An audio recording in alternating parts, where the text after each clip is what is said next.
ఈరోజు లంచ్‌లో నిజంగా స్పెషలేనండి. పచ్చిమిర్చి కోడి పులావ్ అనమాట. రుచి అయితే అద్భుతంగా ఉంటుంది. ఇప్పుడు నేను చెప్పే స్టైల్‌లో మీరు వండారంటే బయట రెస్టారెంట్స్‌లో గూడా మీరు అస్సలు ఇష్టపడరు. అంత బావుంటుంది టేస్ట్. అండ్ చూసారు కదా! అలాగే చికెన్‌ని మనం నానబెట్టుకునేటప్పుడు కాస్త పక్కకు తీసుకొని కొన్ని పీసెస్‌ని ఈ విధంగా ఫ్రై చేసుకొని దాంట్లో కరివేపాకు ఎక్కువ వేసుకుంటే ఈ పులావ్‌లో నంచుకొని తినటానికి అద్భుతంగా ఉంటుంది.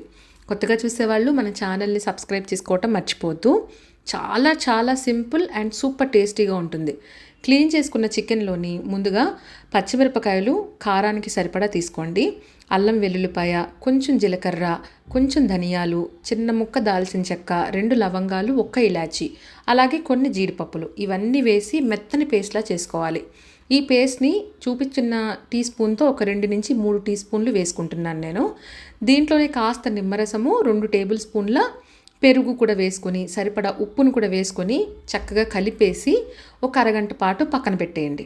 ఇది చక్కగా మ్యారినేట్ అయిపోతుందనమాట.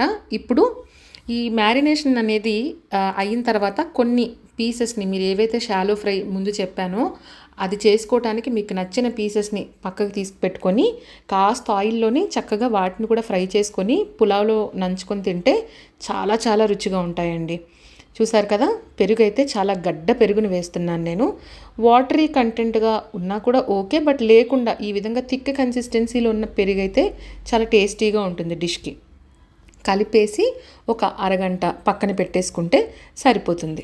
ఇప్పుడు కుక్కర్‌లోని కొంచెం ఆయిల్ అండ్ ఘీ, నెయ్యి కూడా కొంచెం వేసుకుంటే పులావ్ అనేది కమ్మగా వస్తుంది. కాబట్టి దాంట్లో అన్ని హోల్ గరం మసాలా అన్నీ వేసుకొని బాగా ఈ విధంగా 2 నిమిషాల పాటు ఫ్రై అయిన తర్వాత ఒక పెద్ద ఆనియన్ని వేసి ఇవి చక్కగా వేగిపోవాలన్నమాట బాగా. ఇవి వేగిపోయిన తర్వాత దీంట్లోని ముందుగా మ్యారినేట్ చేసి పెట్టుకున్న చికెన్ని వేస్తున్నాను. అండ్ కరివేపాకు మస్ట్ అండ్ షుడ్. నేను ఆనియన్స్ ఫ్రై అయిన తర్వాత కరివేపాకుని ఒక గుప్పుడు కరివేపాకుని వేసానండి. దీంట్లో చాలా టేస్టీగా ఉంటుంది ఈ పచ్చిమిర్చి కోడి పులావ్లోకి. ఈ విధంగా కలిపేసుకొని ఒక టీ గ్లాస్ వాటర్ని వేసి కుక్కర్ మూత పెట్టి 2 విజిల్స్ అంటే 2 విజిల్స్ ఉడికించుకుంటే ఈ చికెన్కి ఫ్లేవర్స్ అన్నీ పట్టి చాలా టేస్టీగా ఉంటుందన్నమాట. ఇప్పుడు మనం ఏ పులావ్ చేసుకున్నా కూడా ఈ విధంగా చికెన్ని ఫస్ట్ ఇలాగా కుక్ చేసుకొని ఒక 2 విజిల్స్ రానిస్తే చాలా బాగుంటుంది.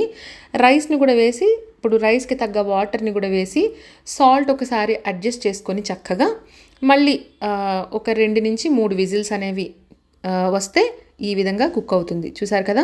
చాలా చాలా టేస్టీగా ఉంటుందండి. తప్పకుండా ట్రై చేయండి. అండ్ ఎలా ఉందో కమెంట్ బాక్స్లో మెన్షన్ చేయటం మర్చిపోవద్దు.